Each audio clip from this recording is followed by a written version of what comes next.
আসসালামু আলাইকুম। আমি রায়হান আহমদ, সভাপতি, প্রতিষ্ঠাতা বিশ্ব মানবাধিকার রক্ষা সংঘ। আজকে আপনাদের সামনে হাজির হয়েছি গুরুত্বপূর্ণ একটি ভাষণ নিয়ে। রাশিয়া ইউক্রেন যুদ্ধ বন্ধ করার জন্য আহ্বান জানাই। আজারবাইজান আর্মেনিয়া যুদ্ধ বন্ধ করার জন্য আহ্বান জানাই। ফিলিস্তিন ইসরায়েল যুদ্ধ বন্ধ করার জন্য আহ্বান জানাই।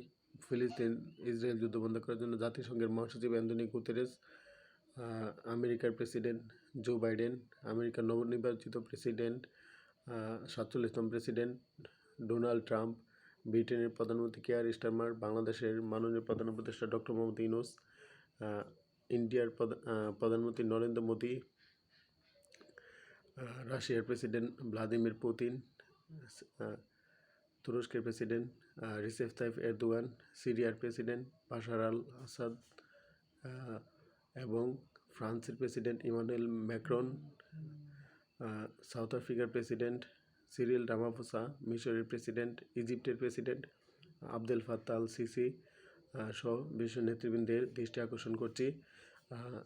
ইটালির প্রধানমন্ত্রী জর্জিয়া মেলোনি এবং কানাডার প্রধানমন্ত্রী জাস্টিন ট্রুডো, অস্ট্রেলিয়ার প্রধানমন্ত্রী অ্যান্থনি আলবানিস সহ সারা বিশ্বের নেতৃবৃন্দদেরকে আহ্বান জানাই। আমাদের বিশ্বে শান্তি প্রতিষ্ঠা করার জন্য আমাদেরকে ঐক্যবদ্ধভাবে কাজ করতে হবে।